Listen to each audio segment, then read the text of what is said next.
अस्सलाम वालेकुम। प्रोग्राम आज के अखबार के साथ मैं हूं रज़ा अब्बास और हमेशा की तरह कुछ आम मौज़ूआत आज के भी इस प्रोग्राम में हम उन्हीं मौज़ूआत के ऊपर बात करेंगे। मुल्क की सियासी सूरत हाल, मज़ीद इसके अंदर जिस तरह से सियासी अदम इस्तेहकाम मुल्क पाकिस्तान में पाया जा रहा है, सियासी मंजराना जिस जानिब जाता हुआ हमें नज़र आ रहा है, वहाँ पर फ़कत सियासी कशीदगी ही हमें नज़र आ रही है। फ़िलहाल कल मुल्क की तमाम सियासी जो बड़ी जमातें हैं उन्होंने जलसे किए हैं, सड़कों पर आ चुके हैं। यूं ही लग रहा है कि तमाम सियासी जमातों ने इलेक्शन मोड में वो आ चुके हैं। कल पाकिस्तान तहरीक इंसाफ का फैसलाबाद में जलसा हुआ, पाकिस्तान मुस्लिम लीग नून ने गुजरात में मैदान सजाया और इसी तरह पाकिस्तान पीपल्स पार्टी ने कराची में मैदान सजाया। तो तमाम तीनों मुल्क की जो बड़ी सियासी जमातें हैं उन्होंने जलसा किया है और अपने अपने मुखालफिन के ऊपर उन्होंने तनकीद भी की है। अगर हम बात कर लें, सबसे पहले पाकिस्तान मुस्लिम लीग नून की जानिब से जो जलसा किया गया, मरीम नवाज़ ने खिताब किया, हमजा शहबाज ने भी उनसे खिताब किया जलसे से। तो काफ़ी हद तक वही बातें थीं जिसकी तकरार वो पहले से भी करते आ रहे हैं। उसके बाद फिर उन्होंने वही तकरार की, लेकिन बहरहाल कहीं ना कहीं अब हमें इस जलसे से, पाकिस्तान मुस्लिम लीग नून के जलसे से ये तासुर मिला कि जिस तरह से हमने पहले देखा कि इससे पहले पाकिस्तान मुस्लिम लीग नून की नायब सदर मरीम नवाज़ ने एक आला हुकाम की जानिब जो इशारा किया और इशारों किनायों में बात करते हुए की, हमें वो चीज़ गुजरात के अंदर नज़र नहीं आई है, बल्कि उन्होंने अपना हदफ तनकीद इस बार जो है वो फ़कत और फ़कत साबिक़ वज़ीर-ए-आज़म इमरान खान को रखा। ये कहा कि आपने मईशत का ये हाल कर दिया है, हम ही इस मईशत को निकालेंगे। नवाज़ शरीफ को आपने अपने इंतकाम का निशाना बनाया, लेकिन बहरहाल अगर आपकी जान को ख़तरा है तो नवाज़ शरीफ ही आपको सिक्योरिटी भी देगा, जिसकी जेलों में से आपने पंखे हटवाए, जिसकी जेलों में से आपने एसी को हटवा दिया, तो वही नवाज़ शरीफ आपको सिक्योरिटी भी देगा। इतना आला ज़र्फ़ है। ये बात उन्होंने मरीम नवाज़ ने भी की और इसके साथ साथ जिस तरह से पॉलिसीज़ के ऊपर तनकीद की गई पाकिस्तान तहरीक इंसाफ हुकूमत की, और इसी तरह रवायती अंदाज भी अपनाया। लेकिन बहरहाल इलेक्शन मोड में जाते हुए तमाम सियासी जमातें नज़र आ रही हैं और यही तासुर मिल रहा है कि जल्द से जल्द इलेक्शन करवाना, क्योंकि नून लीग के अंदर भी दो आरा पाई जाती हैं और एक आरा ये है कि जल्द से जल्द इलेक्शन अनाउंस कर दिया जाए, जबकि जो दूसरे हैं, दीगर है, वो हल्का ये चाहता है कि कम से कम कुछ वक्त के लिए परफॉर्म कर लिया जाए, बजट एक अच्छे मानों में दे दिया जाए, सख्त फैसले यकीनन करना होंगे वो कर लिए जाए और उसके बाद ही इलेक्शन में जाया जाए। लेकिन इतना आसान नहीं होगा नून लीग के लिए।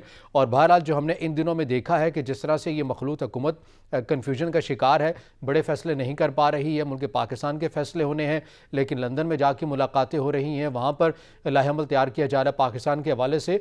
तो सियासी बेयकीनी के साथ साथ जो माशी तौर पर अदम इस्तेहकाम है, सरमायादारों का एतबार नहीं हो रहा और ये मखलूत हुकूमत और बिलखसूस पाकिस्तान मुस्लिम लीग नून, जिनके पास वो अहम वजारतें हैं कि जहाँ से उन्होंने डिलीवर करना है और आवाम को रिलीफ देना है, जो कि ये दावेदार भी हैं कि हम बड़े तजर्बाकार हैं, लेकिन ऐसी अभी तक तजर्बाकारी हमें होती हुई नज़र नहीं आ रही।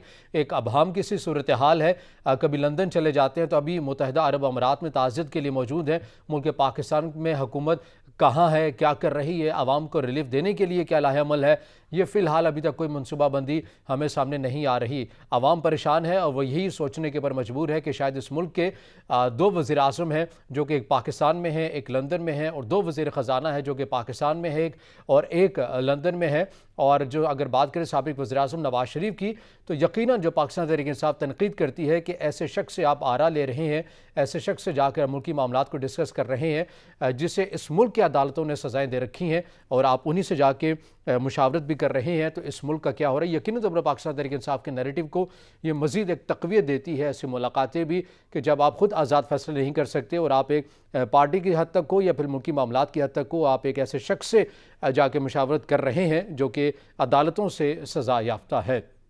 इसके साथ साथ पाकिस्तान तहरीक इंसाफ के जलसे की अगर बात करें तो इमरान खान साहब ने उसी तरह प्रेशर को मेंटेन रखा हुआ है और एक बड़ी तादाद में लोग उनके जलसे पर मौजूद थे। उन्होंने तनकीद का निशाना बनाया है हुकूमत को भी, और जिस तरह से इदारों को, और इस हवाले से फिर एक बार अदलिया के हवाले से उन्होंने कहा कि मोअज़्ज़िज़ जज साहिबान से ये मुअद्दबाना गुजारिश करता हूँ कि मैंने ऐसा कौन सा जुर्म कर दिया है कि जो आपने रात को अदालतें खोली, अब क्यों नहीं खोलते कि इतने बड़े बड़े जो लोग हैं जिनके ऊपर करप्शन के केसेस हैं, वो एक अहम ओहदों में बैठे हुए। इसी तरह बिलाल भुट्टो ने भी जलसे से खिताब किया, उन्होंने भी तनकीद का निशाना बनाया इमरान खान साहब को। इन तमाम अमूर के ऊपर हम बात करेंगे। मुल्की सियासी मंजरनामा कहाँ जाता हुआ हमें नज़र आ रहा है, और वक्तन फ़वक्तन तमाम जो बड़ी सियासी जमातें उनकी पॉलिसीज़ के हवाले से भी बात करेंगे, और जो मुल्क की जो मौजूदा सूरत हाल है, बेयकीनी की सूरत हाल है, उसके ऊपर भी बात करेंगे। और इन तमाम अमूर के ऊपर बात करने के लिए हमें टेलीफोनिक लाइन पर ज्वाइन किया है सीनियर साफ़ी तज्ज़ियाकार मोहम्मद इमरान खान साहब ने। इमरान साहब, बहुत शुक्रिया वक्त देने के लिए। इमरान साहब, सबसे पहले मैं आपसे ये जानना चाहूँगा कि पाकिस्तान मुस्लिम लीग नून का जो कल जलसा हुआ, यकीनी तौर पर वहाँ भी एक आवाम की कसीर तादाद थी, और जहाँ पर हुआ कोटला में, कोटला अरब अली ख़ान में, तो वहाँ पर ये पहले भी तासुर पाया जाता है कि नून लीग का गढ़ है, और ये एक बेनिफिट रहा है पाकिस्तान मुस्लिम लीग नून को इस हल्के में, और कि वहाँ पर एक बड़ी तादाद पाकिस्तान मुस्लिम लीग नून की हिमायत में निकलती है बाहर। आप समझते हैं कि नून लीग की जो पॉलिसी है, पार्टी पॉलिसी दो हवाले से तकसीम है, एक चाहती है कि इलेक्शन करवा दिया जाए, एक चाहते हैं कि नहीं, डिलीवर कर लें, तो पार्टी की सतह के ऊपर भी और हुकूमती सतह के ऊपर भी नून लीग आपको वाकई कन्फ्यूजन का शिकार नज़र आती है, या टाइम वर्क लेंगे, थोड़ा सा टाइम लेंगे, होमवर्क मुकम्मल करेंगे और फिर हुकूमत पूरी करेंगे ये मुद्दत जो आईनी रहती है इसकी? जी अस्सलाम वालेकुम रिजवान भाई। जी, वालेकुम सलाम। तमाम सुनने वालों को मेरा सलाम। और ये काइंडली नाम के हवाले से हिदायत कर दें, मोहम्मद इमरान खान पूरे। जी जी, सही, मोहम्मद इमरान खान कर देते।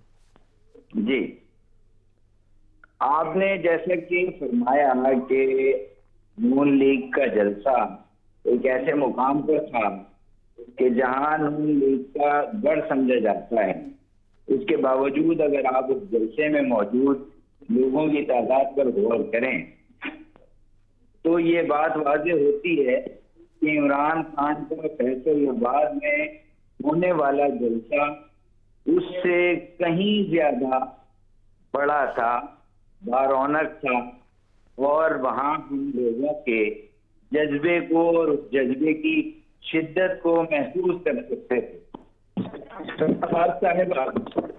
बावजूद इसके कि वो बहुत गुस्से में नजर आई और जो खिताब वो कर रही थी उसमें मुसलसल तनकीद थी इमरान खान पे, और खासे संगीन इल्जामात तनकीद के नश्तर भी इमरान खान पर चलाए, मगर उसके बावजूद उनके सामने मौजूद सामईन उनके साथ सिंक्रोनाइज नहीं थे।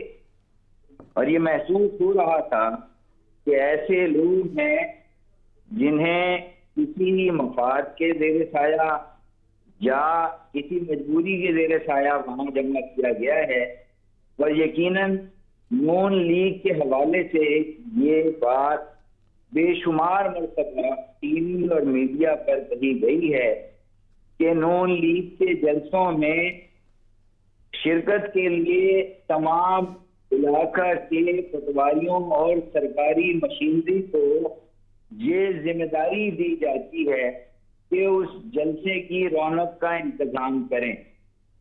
बावजूद सारी मेहनत के मरियम नवाज ने नवाज शरीफ की गैर मौजूदगी में एक अहम बयानिया तश्कील दिया था कि वोट को इज्जत दो, और अब वो बयानिया हाथ से जाता नजर आ रहा है।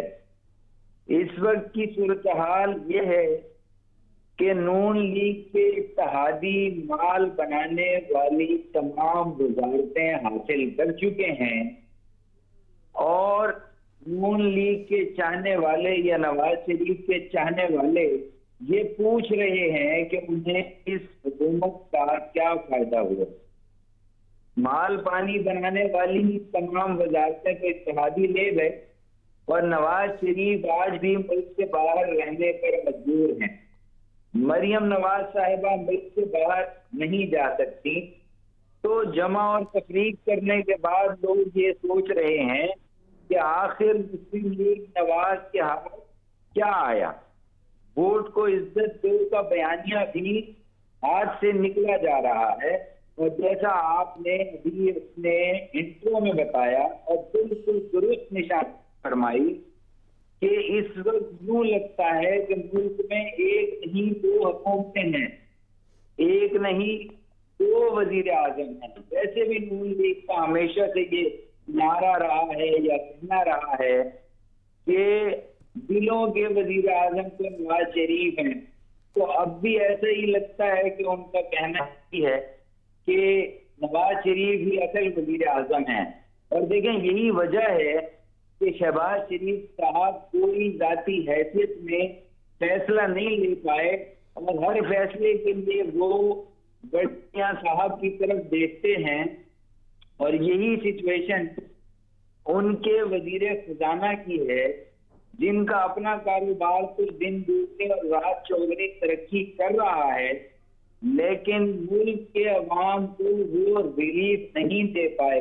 अवाम आज तक उनकी वो प्रेस कॉन्फ्रेंसें याद कर रही है जिसमें उंगली हिला हिलाकर सख्त गुस्से के आलम में वो ये बताते थे कि पीडीएम और मुस्लिम लीग नून की क़यादत इमरान खान की हुकूमत को 1 रुपया भी पेट्रोल में बढ़ाने की इजाजत नहीं देगी।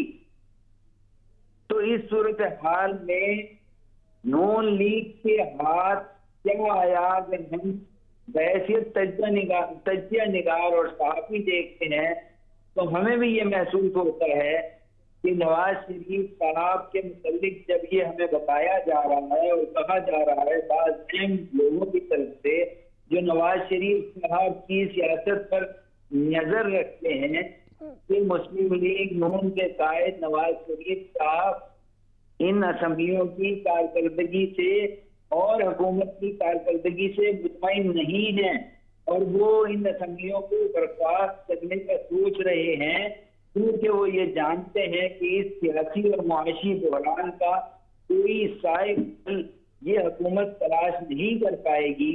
और दूसरी तरफ श्रीलंका से अवामी गैज़ो गज़ब का शिकार बनते गुजरा की तस्वीरें भी मुख्तलिफ हलकों में तशवीश पैदा कर रही हैं।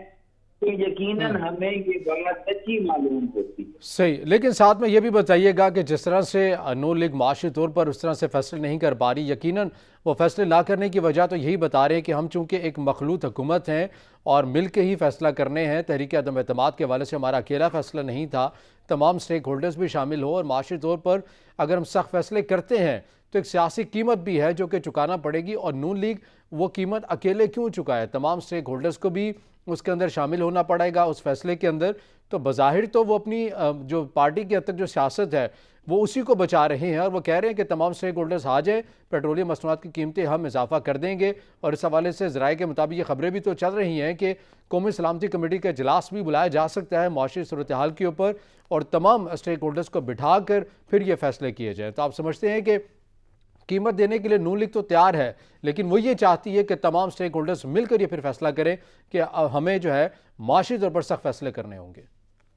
रजा भाई बहुत अच्छी आपने बात कही, लेकिन इस बात पर मद्देनजर रखिए कि नवाज शरीफ साहब ने कच्ची गोलियां नहीं खेली, यानी सोया और मलाई तो खाए दीगर लोग, सरकारी साहब या मौलाना फजलुर रहमान साहब या दीगर इत्तेहादी और सारी की सारी तानो तशनी नवाज शरीफ साहब अपने जिम्मे ले लें।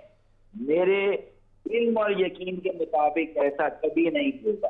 नवाज शरीफ साहब इतने जीरक आदमी हैं, कम अज कम अपने हवाले से और अपने मफादात के हवाले से बहुत सोच समझ कर फैसला करने वाले आदमी हैं। नवाज शरीफ यूं ही नवाज शरीफ नहीं बन गए, उन्होंने इस मुल्क की सियासत में एक तवील अरसा बहुत अहम किरदार अदा किया है। आप या मैं या कोई और शख्स अगर उनसे ये तवक्का करता है या रखता है कि नवाज शरीफ साहब तमाम तान कशनी अपने जिम्मे लेकर और तमाम इत्तेहादियों को माल पानी बनाने देंगे, तो यकीनन ऐसा नहीं होगा। और जहां तक बात है, आपने अभी फरमाया कि कौमी सलामती कमेटी का इजलास बुलाया जा रहा है और वो मुआशी फैसले करेगी, तो इस बात से बढ़कर मजाक नहीं हो सकता। वास्ते मैं तमाम अहम ओहदेदारों को जो मुल्क के अहम मनासिब पर फाइज हैं ये रिक्वेस्ट करता हूँ कि मुल्की मफादात पर नजर रखें और इस मईशत की बदहाल सूरत हाल को और इस बदतरीन सियासी सूरत हाल को जल्द अज जल्द कंट्रोल करने की कोशिश करें। यहाँ सिर्फ मुश्किल फैसलों की बार बार सुनी जा रही है। हर सहाफी, हर मीडिया पर बैठा आदमी ये कहता है मुश्किल फैसले लेने होंगे और जब वो ये कह रहा होता है कि मुश्किल फैसले लेने होंगे, तो उसका मतलब असल में ये होता है कि ये अवाम जो है ना, उसको ये तमाम लोग एक लीमू समझते हैं जिसको निचोड़ लें। भाई, इस मुल्क के अंदर मुल्क के आम आदमी की कुव्वत खरीद को खत्म कर दिया गया है। रजा भाई, इस वक्त सूरत हाल को समझने की कोशिश कीजिए। आज मुल्क में ज्यादा से ज्यादा जो एक गरीब आदमी की तनख्वाह है वो 18-20 हजार रुपए है। उस 18-20 हजार रुपए के अंदर से अगर वो 10 हजार रुपए के घटिया से घटिया किराए का मकान रखता हो, तो आप मुझे बताएं, बकाया 10 हजार रुपए में वो क्या अपनी जिंदगी गुजार सकता है? क्या अपने 2 बच्चे भी हों, मैं कहता हूँ 1 बच्चा भी हो, तो क्या उसको पढ़ा सकता है? उसकी तालीम का खर्च उठा सकता है? क्या अपनी और अपनी बेगम की, अगर उसके बच्चे भी नहीं है, तो सेहत का बोझ उठा सकता है? ये लोग जो मुल्क के बड़े बड़े ओहदों पर फाइज हैं, क्या वो ये नहीं समझ पा रहे कि मुल्क के एक करीबी मुल्क में, श्रीलंका में इस वक्त जो बहरान है और जो अवाम के गैजो गजब का उसके हुक्मरान निशाना बन रहे हैं, क्या इस मुल्क में सिविल सोसाइटी या जो अहम लोग हैं मुल्क के हवाले से फैसला करने वाले, उनकी नजर में ये सब कुछ नहीं आ रहा? क्या वो इसी सूरत हाल में मुल्क को धकेलने को तैयार हैं?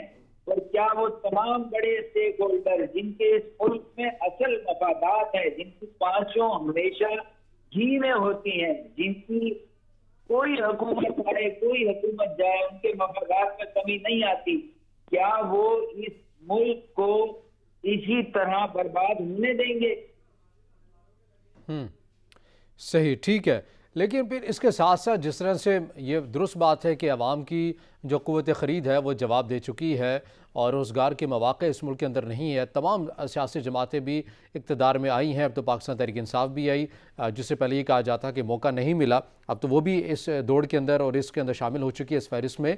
लेकिन हमने देखा कि रोज़गार के मौक़े और ऐसी चीज़ें तो रही हैं। मईशत के हवाले से तमाम सियासी जमातों की यही पॉलिसी रही कि सब्सिडी दें, पॉपुलर फैसले करें ताकि हम इलेक्शन में जीत सकें, और इलेक्शन के बाद जब आते हैं तो सूरत हाल अलग होती है। सब्सिडी का इंजेक्शन इस कौम को ऐसा लगा दिया गया है कि अगर वो निकाल लिया जाए तो फिर उसके बाद आवाम भी परेशान हो जाती है। यकीनी तौर पर सही मानों में मईशत को अपने पाँव के ऊपर खड़ा नहीं किया जाता। जब आप सख्त फैसले की बात करते हैं, आपको IMF प्रोग्राम में रहना है, उससे बाहर नहीं निकल सकते हैं। श्रीलंका का मसला हमारे सामने है, वहाँ पर यही सूरत हाल हुई कि अवामी रिलीफ के नाम के ऊपर जब अरबों की सब्सिडी दी गई, आवाम को पॉपुलर फैसले किए गए, आवाम को रिलीफ के नाम के ऊपर दिए गए, IMF ने अपना प्रोग्राम रोल बैक कर लिया। और उसके बाद की सूरत हाल क्या है कि आज उनसे IMF मुज़ाकरात के लिए तैयार नहीं है।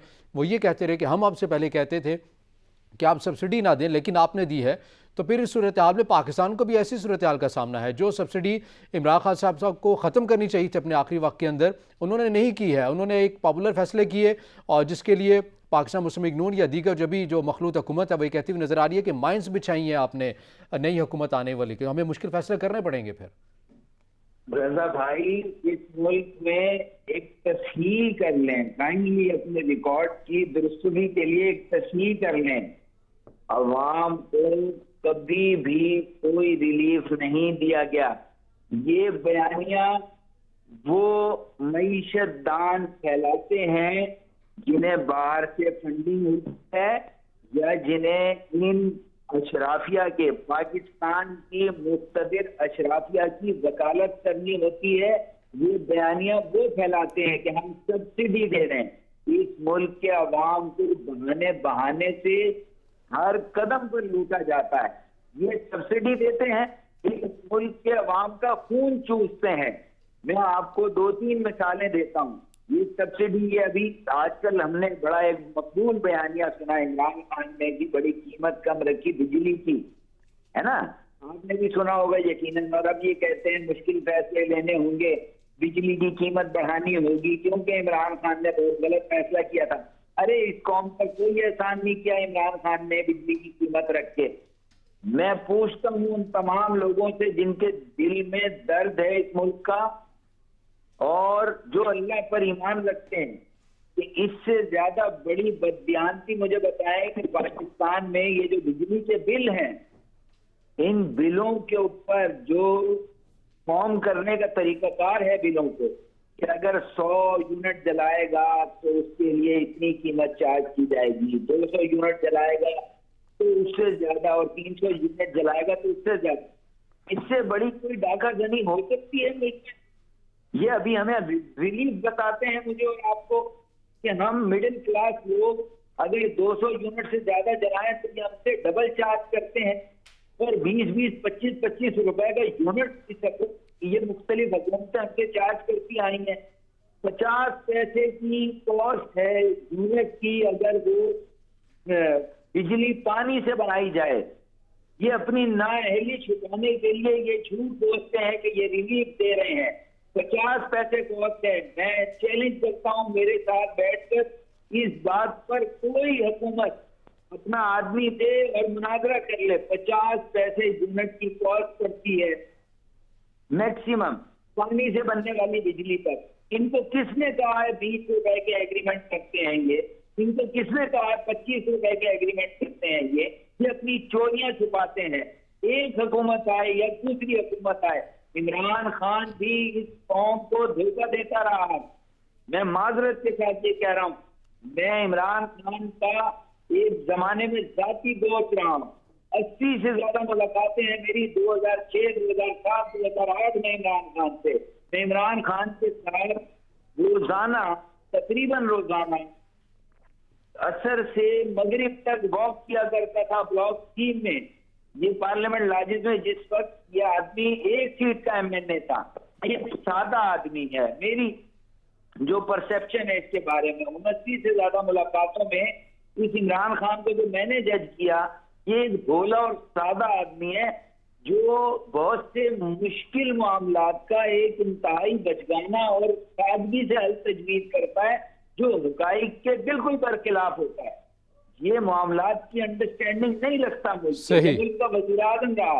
उसके बावजूद मैं आपसे पूरी जिम्मेदारी के साथ कहता हूँ, आज आप इमरान साहब के सामने मेरे दिए 10 सवाल रख लें, एक सवाल का भी ये जवाब नहीं दे पाएंगे। ये अपने आप को पूरे पाकिस्तान का सबसे अक्लमंद आदमी बताते हैं और दूसरे तमाम लोगों को ये चोर और डाकू बताते हैं। भाई चोर और डाकू दूसरे भी हैं, लेकिन आपके इर्द गिर्द ये जो 12 बागड़ बिल्ले हैं, मैं अभी नाम के बाद अगर आप मुझे इजाजत है तो इन 12 बागड़ बिल्लों से मुतल्लिक बताइए ये क्या है? क्या ये चोर उचक्के और डाकू हैं या नहीं? अगर आप मुझे कहेंगे, मैं इन 12 लोगों के नाम लिख के बैठा हूँ आपके सामने, गुलखान के नाम को तैयार। चलें ठीक है, नाम आप ज़रूर ले लीजिएगा, लेकिन मेरे सवाल का जवाब भी दीजिएगा कि अभी बात कर लेते हैं इमरान खान साहब के कल होने वाले जलसे के ऊपर। और जिस तरह से कल उन्होंने एक पावर शो किया है, यकीनन पाकिस्तान तहरीक इंसाफ के अब तक जितनी भी अवामी राबता मुहिम रही है उसमें एक आवाम की कसीर तादाद उनके साथ निकली भी है और निकल भी रही है, और प्रेशर अपना वो बढ़ा रहे हैं बार बार इस नई मखलूत हुकूमत के ऊपर भी, इदारों के ऊपर भी बार बार तनकीद भी कर रहे हैं कि अदालतों के हवाले से भी सवालात खड़े कर रहे हैं कि देखें कि ऐसे लोग हुकूमत में आ चुके हैं जिनके ऊपर करप्शन के संगीन किस्म के इल्ज़ामात हैं, जिनके ऊपर फ़र्द जुर्म आयद होना थी। तो आपको लगता है कि इमरान खान साहब की पॉलिसी यही है कि अगर मैं जब तक गाड़ी ड्राइव करता रहूँगा तो ठीक है, अगर मुझे ड्राइविंग सीट से हटा दिया गया तो फिर मैं गाड़ी नहीं चलाने दूंगा? रजा भाई, आप यकीनन मुबारकबाद के मुस्तहिक हैं। मैं फिर ये कहने पर मजबूर हो जाता हूँ और इसमें कतन कोई तारीफ नहीं। असल में जब आपसे बात हो रही होती है तो वाकई मैं ऐसा सिंक्रोनाइज फील करता हूँ कि मुझे लगता है कि आप तकरीबन वही सवाल कर रहे हैं जो मैं समझता हूँ कि होना चाहिए। रजा भाई, इस बात को समझें कि मुल्क का सियासी दर्जा हरारत निहायत मसमूम और बहुत बुलंद है। इस जहरीले सियासी माहौल से निजात सिर्फ एक सूरत में मुमकिन है कि एक ऐसी कौमी हुकूमत तश्कील दी जाए जो मुल्क के नामवर तरीन और मुखलिस और कामयाब वतन परस्तों पर मुश्तमिल हो, जिसका इस्तेहकाक पहले एहतसाब और फिर इंतखाब हो। इस्लाहात और एहतसाब के बगैर अब ये मुल्क आगे नहीं बढ़ सकता। मैं ये वाजे कर दूं कि इस वक्त इमरान खान फौरी इलेक्शन का मुतालबा कर रहे हैं, जबकि शहबाज शरीफ और पीडीएम इलेक्शन को कम अज कम नवंबर तक मुलतवी करना चाहते हैं। वजह तनाज़ा या इनकी आपसी जंग जो असल है वो ये है कि ये चीफ ऑफ आर्मी स्टाफ की तकर्री खुद करना चाहते हैं। पीडीएम या शहबाज हुकूमत या नवाज शरीफ साहब अपनी मर्जी का कोई आर्मी चीफ चुनना चाहते हैं और इमरान खान साहब अपनी मर्जी का कोई आर्मी चीफ चुनना चाहते हैं। ये इन लोगों के माबैन दरअसल जंग है। इमरान खान जो बार बार फौरी इलेक्शन का मुतालबा कर रहे हैं, उसके पीछे भी दरअसल यही बात है। वो आए कानून की तरफ, जब कोई हुकूमत बर्खास्त कर दी जाए या अपनी मुद्दत मुकम्मल कर ले तो पाकिस्तानी कानून के मुताबिक एक अबूरी हुकूमत तश्कील दी जाती है 3 माह के लिए। अब अगर शहबाज हुकूमत बिलफर्ज तहलील हो तो अगस्त में इलेक्शन कराना होंगे और सितंबर में नया वजीर आजम हलफ उठा सकता है। अब जरा डेट्स पर गौर कीजिएगा। सितंबर और अक्टूबर में बहुत से लेफ्टिनेंट जनरल रिटायर हो रहे हैं, जबकि आर्मी चीफ नवंबर में रिटायर होंगे। अब इसका असल मतलब ये है कि मौजूदा आर्मी चीफ जो है वो बहुत अहम तैनातियां और तकरीरियां कर सकते हैं अपनी इसी मुद्दत मुलाजमत से, जो मुस्तकबिल में फौज और पाकिस्तान की पॉलिसियां तश्कील देंगी। अब बहुत से अहम लोगों से जब मेरी बात हुई तो उन्होंने बताया कि मुस्लिम लीग नून और नवाज शरीफ साहब असम्बलियों को बर्खास्त करने का इसलिए सोच रहे हैं कि वो इस सियासी और माशी बहरान से बहुत परेशान हैं। अच्छा, अगर नवाज शरीफ और इत्तेहादी हुकूमत छोड़ भी दें और असम्बलियां तोड़ भी दें तो वो कोई इमरान खान के मुतालबे पे ऐसे नहीं कर रहे होंगे। ये इनकी अपनी जरूरत है। वो कभी भी किसी ऐसे वक्त में इलेक्शन नहीं चाहेंगे जब इमरान खान के दोबारा हुकूमत बनाने के बहुत ज्यादा चांसेस हों, मगर मुल्क की बिगड़ती मुआशी और सियासी सूरत हाल उन्हें मजबूर कर रही है। और फिर नवाज शरीफ के चाहने वाले बार बार ये सवाल कर रहे हैं कि इस हुकूमत में उन्हें क्या फायदा हासिल हुआ। मरीम नवाज, मैंने बताया पहले भी कि जैसे मुल्क से बाहर नहीं जा सकी, नवाज शरीफ साहब मुल्क में नहीं आ सके और उनका वोट को इज्जत दो का बयानिया और एस्टेब्लिशमेंट के खिलाफ जो एक आवाज उन्होंने बुलंद कर रखी थी, वो बयानिया भी उनके हाथ से जा रहा है। अच्छा, फौजी जर्नैल और मुल्क की अदलिया भी तमाम मामलात से लायक ताल्लुक नहीं रह सकेगी। मुल्क की बिगड़ती हुई सूरत हाल पर यकीनन उनको भी तशवीश होगी। इमरान खान और बहुत से लोग उन पर भी तो उंगलियां उठा रहे हैं ना। तो इमरान खान जरूरत से ज्यादा बाएतमाद हैं। सही। आप देखें कि जैसे पब्लिक के जलसों में आ रही है, शिरकत कर रही है, तो वो देख रहे हैं कि एक बड़ी अवामी कुव्वत उनके साथ है। और मैं उन्हें जाती तौर पे जानता हूँ, वो बहुत जिद्दी आदमी है। तो ऐसा जिद्दी आदमी आसानी से आपकी बात पे कायल नहीं होता, लेकिन हालात पर नजर रखने वाले कुछ अहम लोगों से जब मेरी बात हुई तो उनका कहना था कि इमरान खान की ये कोशिश है कि जल्द इलेक्शन हो जाए, नवंबर से भी पहले हो जाए, ताकि वो जनरल फैज को आर्मी चीफ बना सके। हालांकि इस बात से इमरान खान ने खुद कई बार इनकार किया है और कहा है उन्होंने तो आर्मी चीफ के मुतालिक ये सोचा ही नहीं था कि किसको अपॉइंट करना है। बहरहाल इमरान खान साहब को अंदाजा ही नहीं है कि अगर आज एक अबूरी हुकूमत बना दी जाए और शहबाज शरीफ साहब या पीडीएम या नवाज शरीफ साहब ये असम्बलियां बर्खास्त करके इलेक्शन में जाने का फैसला भी कर लें तो तब भी शायद इलेक्शन ना हो पाए। लोग समझ नहीं पा रहे कि हिंदुस्तान में जंगी हिंदुओं की हुकूमत पाकिस्तान पर हमले की तैयारी कर रही है। मुल्क दिवालिया होने के बहाने पर खड़ा है। सही। तमाम मुआशी आशारिये ठीक है, तमाम मुआशी आशारिये मनफी हैं। ऐसी बदतरीन मुआशी सूरत हाल कभी नहीं हुई थी। सही। यही वजह है कि नवाज शरीफ साहब एक डूबते हुए जहाज की कप्तानी छोड़ने जैसा ख्याल कर रहे हैं कि अगर वो हुकूमत छोड़ भी दें तो ये ऐसा ही होगा जैसे एक डूबते हुए जहाज की कप्तानी छोड़ दी। और अबूरी हुकूमत सिर्फ 3 माह के लिए आएगी तो वो कुछ भी नहीं कर पाएगी। रिजा भाई, ठीक है इमरान साहब, मुझे यहाँ पर ये बताइएगा, जिस तरह से सहाफ़ियों से गुफ्तगू करते हुए साबिक़ वज़ीर-ए-आज़म इमरान खान ने ये कहा कि नैब और अदलिया मेरे कंट्रोल में नहीं थी, अगर मैं ये चाहता कि कुछ लोगों को सज़ाएं हो सकती तो हो जाती। 10 से 12 लोग ऐसे शख्सियात थे जिनको सज़ाएं होनी चाहिए थी, काफ़ी हद तक चीज़ें सामने थी, लेकिन नहीं होने देगी। नून लीग का एक फॉरवर्ड ब्लॉक बनता हुआ नजर आया, लोगों ने हमसे खुद रब्ते किए, लेकिन उन्हें ताकतवर हलकों की जानिब से ये कहा गया कि आप जिधर हैं वहीं रहें।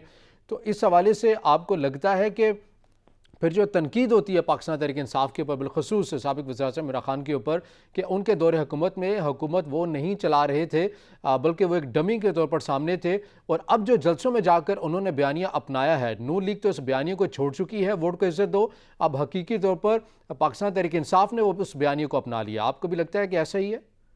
बिल्कुल सही फरमाया, बिल्कुल सही फरमा रहे हैं, ऐसा ही है। और ना सिर्फ ये, बल्कि ये भी कि देखिए, इलेक्शन के अलावा, मैं असल में जब आपने मेरी बात को पता फरमाया तो उस वक्त मैं अबूरी हुकूमत के हवाले से एक बात कहना चाहूंगा जी जी। कि इलेक्शन के अलावा अबूरी हुकूमत की जो जिम्मेदारियां हैं, उसमें देखें, इस मुल्क के 25 करोड़ या बकौल जरदारी साहब के 30 करोड़ लोगों को खुराक की फराहमी के साथ साथ बिजली और गैस की फराहमी करना भी होगी। एनर्जी के बहरान पर काबू पाना होगा, कीमतों में कमी लानी होगी। देखिए, 3 माह में ये मुमकिन ही नहीं है, और यकीन माने कि सिर्फ बेवकूफ लोग ही ऐसी सूरत हाल में ये जिम्मेदारी कबूल कर सकते हैं। अच्छा, इमरान खान इस वक्त इलेक्शन को लेकर इस हद तक संजीदा है कि उनकी निगाह से बहुत सी अहम हकीकतें ओझल हैं। मिसाल के तौर पे, अगर इमरान खान इलेक्शन में गए तो शायद उनको बहुत सारे हैरतनाक और हैरत अंगेज नताइज का सामना हो, जैसा कि अभी आपने इंडिकेट किया, और मैं मुकम्मल इत्तेफाक करता हूँ कि पूरा सिस्टम इमरान खान के खिलाफ है और वो सिर्फ अवामी ताकत पर भरोसा कर रहे हैं। लेकिन खुदा न खास्ता अगर ये इलेक्शन भी चोरी हो गया तो इमरान खान कहाँ जाएंगे? क्या एक और इलेक्शन मांगने सड़कों पर आएंगे? उनकी अपोजिशन ने उन्हें निकालने के लिए हर अहम शख्स पर सरमायाकारी की है, और वो तमाम लोग सिस्टम में मौजूद हैं। इमरान खान भी अच्छी तरह जानते हैं कि सिस्टम में अहम लोग उनके खिलाफ हैं, और यही वजह है कि वो इलेक्शन कमिश्नर को बरतरफ करने का मुतालबा करते हैं। मगर क्या उन्हें नहीं मालूम कि इस मुल्क के सियासी अशराफिया ने, और किस किस का नाम लिया जाए, कि ताकतवर लोगों ने एक माफिया तश्कील दे रखा है, तो कहाँ माफिया नहीं है इस मुल्क में? मैं अब आपको एक मिसाल से समझाऊं रजा भाई, आप यकीनन इस बात पे हैरान होंगे। अभी मैं मुल्तान आया, कराची से मुल्तान के सफर के दौरान बदतरीन हालत देखी मैंने। रेल में मैंने सफर किया था और उस रेल की बहुत ही खराब सूरत थी, लेकिन उससे भी ज्यादा हैरानी मुझे तब हुई जब मैं मुल्तान के स्टेशन पर उतरा, और मुल्तान के स्टेशन पर जो एग्जिट का मेन गेट था वो बंद था। तो आप अंदाजा करें कि मैं पूरे स्टेशन पर घूमा हूं रजा भाई, मैं स्टेशन मास्टर की जियारत नहीं कर सका। यानी इस मुल्क के अंदर ऊपर से नीचे तक माफिया ही माफिया, हर शख्स अपनी बिसात के मुताबिक यहाँ खुदा बना हुआ है। वो मुझे एक शेर याद आता है कि एक फिरौन का रोना तो नहीं मेरे लिए, एक फिरौन का रोना तो नहीं मेरे लिए, मैंने हर शख्स की आंखों में खुदा देखा है। तो रजा भाई क्या कहिएगा कि यहाँ हर शख्स अपनी बिसात के मुताबिक खुदा बना हुआ है। सही, ठीक है। मुझे एक और मौजू की जाने भी जाना है, वक्त कम है। मैं आखिरी सवाल इस हवाले से आपसे ये करना चाहूँगा, मुझे बताइए कि जब ये तमाम सियासी जमातें हों, इनके सरबराहान हों, जब ये डसे जाते हैं तभी इनको इनकलाब या नज़रियात या असूल या फिर माफिया क्यों याद आता है? इमरान खान साहब जब इक़्तिदार में थे, इलेक्शन कमिश्नर जो लगा उन्हीं की मर्ज़ी से लगा, उस चीज़ को पहले वो ऑन करते रहे। जब इक़्तिदार उनसे हट गया तो उन्होंने कहा कि मैंने तो नाम ही तजवीज़ नहीं किया था।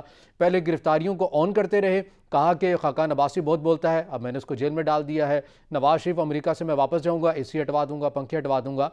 तो तमाम गिरफ्तारियों को पहले ऑन किया, जितनी तैनातियां हुई उनको पहले ऑन किया। जब इक़्तिदार से हट गए तो कहा कि मुझे तो काम ही नहीं करने दिया गया। तो आप ये पहले बना लें कि जब आप इक़्तिदार में होते हैं तो सब अच्छा होता है, आप इक़्तिदार में हो या आपके साथ ताकतवर हल्के हों तो सेम पेज होता है। कोई और अगर ऐसा कोई काम कर रहा हो तो आप उसको कहते हैं कि बूट पालचिया है। तो ये दोहरे म्यार हमें ख़त्म करने चाहिए। और इसी तरह नून लीग का भी ये सूरत हाल है। अगर नून लीग जब इक़्तिदार में है तो बड़ी अच्छी है, सारी चीज़ें अच्छी हैं, लेकिन जब डसे जाते हैं तो वोट को इज्जतों का बयान नज़र आ जाता है। तो ये तमाम सियासी जमातें भी इस्लाहात के नाम पर आती हैं, इनकी तरजीहात में शामिल नहीं होती हैं इस्लाहात। बिल्कुल दुरुस्त कह रहे हैं रजा भाई। ना सिर्फ ये कि मैं आपको एक मिसाल दूं 1970 से, कि बिल्कुल बयान ही यही सूरत हाल थी 1970 के इलेक्शन में। पाकिस्तान में पॉलिटिकल पोलराइजेशन जो है वो अपने अरूज पर थी। अच्छा, मुल्क भर के सियासी अशराफिया उस रॉ और CIA से एहकाम ले रहे थे। उस वक्त जो पाकिस्तान की फौज की कमान थी उसके जर्नैल यकीनन नाअहल थे। अगर अहल होते तो मुल्क ना टूटता। तो याद रहे कि उस इलेक्शन ने मुल्क को सिविल वॉर की तरफ धकेल दिया था और इंडिया ने मौका पाकर हमला कर दिया था। तब पाकिस्तान की सियासी बदमाशियां और फौज के नाअहल जर्नैलों की नाअहली की सूरत में हमें बांग्लादेश का मुंह देखना पड़ा। इन तमाम मुस्तबिर हल्कों की नाअहली की सूरत में तकमील पाकिस्तान का एजेंडा आज भी नामुकम्मल है। आज भी भारत हमें बांग्लादेश बनाने और पाकिस्तान तोड़ने के ताने देता है। और आज ऐसी सूरत हाल में जब मुल्क तबाही के दहाने पर है, सिस्टम पर बदमाशिया और माफिया ने कब्जा कर रखा है, और जब ये बदमाशिया या माफिया कहता हूँ तो उससे मुराद कोई एक सियासी जमात नहीं है। मैं इन तमाम सियासी जमातों को मुल्क के ठीक है, खिलाफ ठीक है। इसके ऊपर आपका मौक़िफ़ आ गया है। मैं आखिर में, चूंकि वक्त बिल्कुल कम है, बात करना चाहूँगा। पाकिस्तान पीपल्स पार्टी ने भी कल कराची में अपना पावर शो किया है। क्या देखते हैं कैसा उनका जलसा रहा? और पाकिस्तान पीपल्स पार्टी की जो सियासत है, बिलखसूस अगर हम सिंध की बात करें, सिंध के मुज़ाफ़ाती इलाकों को तो छोड़िए, कराची की जो सूरत हाल है उसके बावजूद भी और तसलसल के साथ जिस तरह से पाकिस्तान पीपल्स पार्टी जीतती हुई आ रही है, अब वो चाहे इल्ज़ामात तो लगाते हैं मुखालफिन के धांधली के ज़रिए की जाती है, लेकिन कारकर्दगी तो हमें उस तरह से इन 13 सालों से नज़र नहीं आती है। तो फिर किस बुनियाद के ऊपर पाकिस्तान पीपल्स पार्टी को वोट भी पड़ता है? और इस बार आप समझते हैं कि कुछ तब्दीली आ जाएगी सिंध के अंदर या यही रवायत बरकरार रहेगी? रजा भाई, बहुत शुक्रिया रजा भाई, आपने ये सवाल पूछा। और मैं इस सवाल के जवाब में, अगर आप मुझे इजाजत दें, तो थोड़ा सा इररेलेवेंट लेकिन बहुत रेलिवेंट बात करूंगा। जी जी, मुकम्मल कीजिए। मैं 10 वर्ष का इस मुल्क की अशराफिया से, फौजी जर्नैलों से, जनाब जनरल बाजवा साहब से, चीफ जस्टिस ऑफ पाकिस्तान से हाथ बांध कर कहता हूं कि अल्लाह ताला ने आपको ओहदे दिए हैं, इसका मुकाम दिया है। अगर आप दोनों अल्लाह ताला के हुजूर ये वादा कर लें कि हम इस मुल्क की लूटी हुई दौलत वापस लाने के लिए, इस मुल्क के संगीन मुआशी बहरान से निजात के लिए, इस मुल्क को अजीम तर बनाने के लिए और तकमील पाकिस्तान के एजेंडे को मुकम्मल करने के लिए, एक राह के तय्युन की खातिर, एक नया कौमी दस्तूर बनाने के लिए, पाकिस्तान की लूट खसूट, महंगाई और साजिशों से सताई हुई अवाम को एक दयानतदार, मुखलिस, वतन परस्त कौमी हुकूमत का तोहफा देंगे, तो आपका नाम तारीख में सुनहरी हरफों से लिखा जाएगा। ये गला सड़ा फरसूदा बरतानवी साम्राज्य का पार्लिमानी निजाम, जो पार्लिमानी जमहूरी निजाम कहलाता है, इस मुल्क की जड़ों को खोखला कर चुका। इस बदबूदार निजाम से उम्मीद लगाना ऐसा है कि कीकर का आप बीज बोएं या पौधा लगाएं और आम के पेड़ का इंतजार करें। रजा भाई, सिंध के छोटे बड़े किसी गांव गोठ में चले जाइए, मुझे तबसरे की जरूरत पेश नहीं आएगी। सिंध के इलाकों में प्यास से सिसकते मरते दम बुढ़ते बच्चे आपको बताएंगे कि आज भी भुट्टो जिंदा है। इस मुल्क में कराची मईशत का इंजन है। आप जरा 15 मिनट किसी कराची की सफर पर, किसी सड़क पर सफर कीजिए, तो हर दो झटका, हर वो धक्का जो आपको लगे, तो आपको फौरन याद आएगा कि आज भी भुट्टो जिंदा है। हम सारे मर जाएंगे, इनका भुट्टो जिंदा रहेगा। सही, ठीक है। बहुत शुक्रिया। सीनियर सहाफ़ी तज़कियाकार मोहम्मद इमरान खान से हमारे साथ मौजूद थे। आपके वक्त का बहुत शुक्रिया। जिस तरह से मुल्की सियासी मंजरनामे की जो सूरत हाल हो रही है, उसमें जो सियासी जो कशीदगी है, अदम इस्तेहकाम है, वो बढ़ता हुई जा रहा है। बिलखुसूस अगर बात कर ली जाए नई मखलूत हुकूमत के हवाले से, तो नई मखलूत हुकूमत ने ये जो हुकूमत हासिल की है तहरीक अदम एतमाद के ज़रिए, किसी ने ज़बरदस्ती उनको उनके पर मुसलत नहीं की है, बल्कि पाकिस्तान मुस्लिम लीग नून का और दीगर उनके इत्तेहादी जमातों का ये अपना फ़ैसला था। उन्हें ये तमाम तर जो माशी तौर पर जो बहरान है, जो बकौल उनके कि काफ़ी हद तक पाकिस्तान तहरीक इंसाफ का पैदा करता है, मुश्किल फ़ैसले हमें करने होंगे, और ये माइंस बिछा कर गए हैं कि हर कदम के ऊपर एक सुरंग है और हमें एहतियात से चलना है। तो ये फ़ैसला आपने ख़ुद लिया है। अगर आप मुल्क पाकिस्तान को इस माशी सूरत हाल से बाहर नहीं निकाल सकते हैं, तो फिर आप नए इलेक्शन की जानिब जाएंगे। नए इलेक्शन में भी जाके आपने यही रुदात को बयान करना है कि देखें कि साबिका हुकूमत ने क्या कर लिया है। हर हुकूमत यहाँ पर आने वाली यही बात करती है, इसी बयानी को अपनाती है और इसी बयानी की तकरार भी करती हुई नज़र आती है कि जिस तरह से जो हम बेहतरी की तरफ हम जा रहे हैं, हम इस्लाहात कर रहे हैं, हम सख्त फ़ैसले कर रहे हैं, हम माशी तौर पर मुल्क पाकिस्तान को इस्तेहकाम अता कर देंगे और मईशत को अपने पैरों के ऊपर खड़ा कर देंगे। लेकिन ये देखिए कि साबिका हुकूमतें ऐसी आई, उन्होंने ये कर दिया, उन्होंने वो कर दिया। तो इस बयानी से निकलना होगा और सही मानों में मुल्की मईशत को सही समत के ऊपर, अपनी सियासत को सही समत के ऊपर डालना होगा, जो कि मुल्क पाकिस्तान के लिए और यहाँ के बासियों के लिए बेहतर हो। नाज़रीन, आज के प्रोग्राम से इतना ही। इजाज़त दीजिए। अल्लाह हाफ़िज़।